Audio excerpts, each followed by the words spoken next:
Ryan and the gang members stood before the judge, their faces filled with tension. Ryan tried to defend himself, claiming he was innocent, that he had been framed. But the truth was clear. He had planned it all. He had taken his own brother's life out of selfishness and greed. After weeks of intense hearings, the final verdict was given. The judge's voice echoed through the courtroom. Ryan and his accomplices, you have been found guilty of conspiracy to commit murder, kidnapping, and homicide. The evidence against you is undeniable. You took an innocent man's life for your own selfish desires. For these crimes, you are hereby sentenced to death. The city of Delta State, Nigeria was always alive, with its bright lights, honking cars, and the endless rush of people trying to make a living.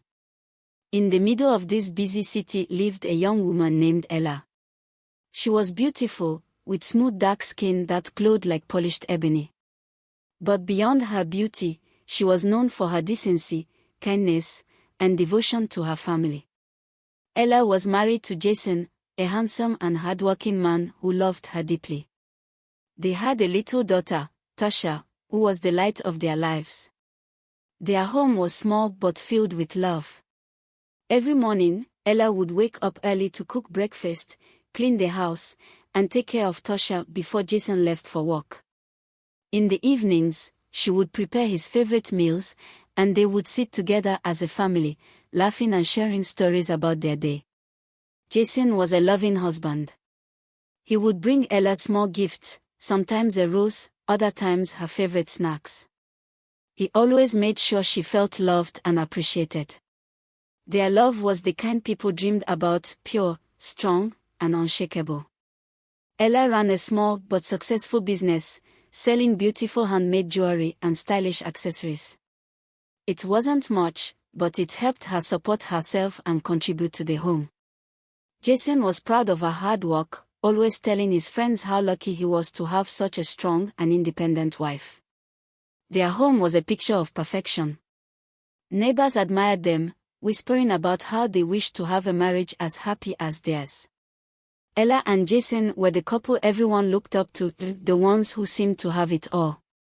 Ella had always been kind to everyone in Jason's family, including his younger brother, Ryan. Ryan was handsome in his own way, with sharp eyes and a confident smile. But behind that smile, he hid a secret, a deep admiration for Ella. From the first day he met her, he had been drawn to her beauty, her kindness, and the way she carried herself with grace. She was everything he wanted in a wife. But fate had been cruel. She was already married to his brother. Ryan tried to push his feelings aside, but it wasn't easy. Every time he visited their home, he saw how perfect she was, how she cared for Jason, how she played with little Tasha, how she made the house feel warm and peaceful. And every time, a bitter thought crossed his mind, that could have been me. That should have been me. The Christmas holidays arrived, and as tradition demanded, families traveled back to the family compound to celebrate together. It was a time of joy, love, and togetherness. Ella, Jason, and Tasha joined the rest of the family for the gathering. The air was filled with the aroma of roasted meat, laughter echoed from different corners, and children ran around, excited about the holiday spirit. That evening, as everyone sat outside enjoying the cool breeze, Ryan couldn't hold back anymore. He looked at Ella with admiration and spoke with a smile. Ella, you are truly an amazing woman. Jason is lucky to have you. The way you care for him, the way you support your home, it's rare to find someone like you. Jason chuckled proudly, pulling Ella closer. That's why I married her, bro. She's one of a kind. Ella smiled shyly. Thank you, Ryan. That means a lot. But Ryan's heart ached. He meant every word, but he also wished things were different. As the night continued, Ryan couldn't stop watching her, and for the first time, a dangerous thought crept into his mind. Ryan's obsession with Ella grew stronger with each passing day. He tried to fight it, but his selfish heart refused to let go. He convinced himself that Jason didn't deserve her, that she was meant to be his. As the Christmas season neared its end, families began preparing to return to their homes. Ryan knew this was his last chance. If he let Ella live with Jason, he might never have another opportunity to take her for himself.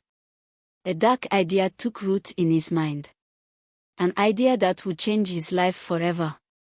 Late one evening, Ryan met with a group of dangerous men in a secluded part of the village. These were men with no conscience, thugs and kidnappers who would do anything for the right price. "I need a job done," Ryan said, his voice steady despite the fear creeping into his heart. "I want my brother gone. For good." Ryan swallowed hard. He was sure. If Jason was out of the picture, Ella would be heartbroken at first, but with time, he would be there to comfort her. She would see that he was the better man. The plan was simple. Jason would be kidnapped on his way back to the city.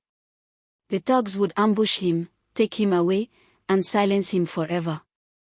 Ryan felt a strange mix of fear and excitement as he walked away from the meeting. He knew he was crossing a line, but he didn't care. In his mind, he was fighting for love. What he didn't know was that fate had its own plans. And soon, he would realize that some lines, once crossed, can never be undone. The journey back to the city started like any other road trip. Jason drove while Ella sat beside him, occasionally turning to check on Tasha, who had fallen asleep in the back seat. The road stretched ahead, quiet except for the occasional car passing by. Then, out of nowhere, a black van swerved in front of them, forcing Jason to slam the brakes. Before he could react, masked men armed with guns rushed toward them. Ella clutched Tasha tightly, fear gripping her heart. But there was no mercy in the eyes of these men. They yanked open the doors, dragging them out. Within seconds, they were blindfolded and shoved into the van. Hours passed in darkness. The van bumped over rough roads, the air thick with the scent of sweat and gasoline. Ella held onto Tasha, whispering reassurances, but inside, she was terrified. When the vehicle finally stopped, they were pulled out and thrown into a cold, empty room. The kidnappers wasted no time. They grabbed Jason, forcing him to make a call to his family. "We have your son," one of the men growled into the phone. "If you want him back, bring 5 million naira in cash. You have 3 days." Jason's father pleaded for more time. The amount was too much to gather so quickly. But patience was not something these men had. Day after day, they waited, growing more restless. Then, on the 3rd day, Bruno, the leader of the gang, lost his temper. "We are done waiting," he sneered, pulling out his gun. "If they won't pay, we'll send them a message." Ella's heart pounded. "Please. Just give them more time. They will get the money." Bruno ignored her. He turned to Jason, his grip tightening on the trigger. Jason stood tall, his eyes locked onto Ella's. There was no fear in them, only love. The gunshot rang through the room. Jason's body crumpled to the floor, blood pooling beneath him, and he was gone. Days passed in that dark room after Jason's death, but to Ella, time had lost all meaning. She barely ate. She barely slept. All she did was hold Tasha close, whispering words of comfort, even though she herself was drowning in fear and pain. Then, one night, the kidnappers made a decision. Bruno stood before them, arms crossed. "We got what we wanted. There's no use keeping you here anymore." Before Ella could process what was happening, she and Tasha were blindfolded again, shoved into a car, and driven through the night. When the blindfolds were finally removed, they were standing by the side of a familiar empty road. The van sped away, leaving them alone in the cold, silent night. Ella collapsed to her knees, holding Tasha tightly. They were free. But freedom came with a terrible cost. Jason was gone forever. In the months that followed, life felt empty. The house that once echoed with Jason's laughter was now silent. At night, Ella lay awake, staring at the ceiling, replaying the moments she lost him over and over again. Tasha asked about her father constantly, and each time, Ella fought back tears as she tried to explain in the gentlest way possible. But no matter how much time passed, the pain never truly faded. Then came Ryan. At first, he visited as a concerned brother-in-law, bringing food, checking on them, making sure Ella had everything she needed. He spoke softly, always reminding her that Jason wouldn't want her to suffer. Slowly, he started doing more. He helped fix things around the house, took Tasha out for ice cream, and encouraged Ella to take breaks from her small business. At first, Ella was grateful. In her weakest moments, Ryan's presence was a small comfort. But what she didn't know was that behind his kindness, there was something much darker. Ryan wasn't just being helpful. He was waiting. And soon, he would make his next move. 2 years had passed since Jason's tragic death, and though Ella had learned to live without him, the pain never truly left her heart. She had built a routine, running her small business and raising Tasha as best as she could. Ryan remained close, always offering his support, always there when she needed help. To the outside world, he was a caring brother-in-law, a man trying to help a grieving widow. But deep inside, Ryan was growing restless. He had waited patiently, hoping that Ella would one day open her heart to him. Yet, she never looked at him the way she once looked at Jason. And it frustrated him. Then, one day, the past came crashing back. A powerful kidnapping gang had been terrorizing the city, but this time, the Nigerian police had finally caught them. During interrogation, the gang leader, Bruno, was tortured until he started confessing every crime they had committed, including the murder of Jason. The police officers exchanged glances when they heard the name. It was a case they had seen 2 years ago, one that had gone cold due to lack of evidence. But now, they had the missing piece. Bruno smacked through bloody lips as he spoke. "You want the truth? Jason's death wasn't just a random kidnapping. Someone paid us to do it." The police wasted no time. That evening, as Ryan sat comfortably in his house, enjoying a quiet drink, a loud knock echoed through his home. He got up, frowning, but as soon as he opened the door, he froze. 4 armed police officers stood before him. They grabbed him, twisted his arms behind his back, and slapped cold handcuffs on his wrists. Ella, who had just stepped outside to throw away some trash, saw the commotion and gasped. "What's happening?" One of the officers turned to her, his face grim. "Mrs. Ella, we have evidence that Ryan was behind your husband's murder." She was staring at him, her mind racing back to the past, the way he had been there for her, the way he had tried so hard to replace Jason. And suddenly, everything made sense. The man she had trusted, the man who had helped her through her darkest times, was the same man who had destroyed her life. Tears filled her eyes, but they weren't just tears of sadness. They were tears of rage. Ryan had taken everything from her.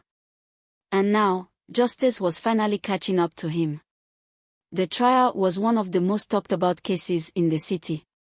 The courtroom was packed with reporters, lawyers, and citizens eager to witness justice being served. Ella sat quietly in the front row, her hands clenched together as she listened to every word spoken. Ryan and the gang members stood before the judge, their faces filled with tension. The evidence was overwhelming: bank transactions proving Ryan's payments to the kidnappers, phone records, and Bruno's full confession. Ryan tried to defend himself, claiming he was innocent, that he had been framed. But the truth was clear. He had planned it all. He had taken his own brother's life out of selfishness and greed. After weeks of intense hearings, the final verdict was given. The judge's voice echoed through the courtroom. "Ryan and his accomplices, you have been found guilty of conspiracy to commit murder, kidnapping, and homicide. The evidence against you is undeniable. You took an innocent man's life for your own selfish desires. For these crimes, you are hereby sentenced to death. Gasps filled the courtroom. Ryan's face turned pale. He shook his head in disbelief, his body trembling. But Ella only stared at him, her face emotionless. The same man who had pretended to love and care for her was the reason she had spent 2 years in pain. The reason her daughter had lost her father. There was nothing left to say. As the officers dragged Ryan and the gang members away, the reality of his fate finally sank in. His screams filled the courtroom, but no one felt pity for him. Justice had been served. For the first time in years, Ella took a deep breath. The wounds in her heart were still there, but now, she could finally begin to heal. Jason's death had not been in vain.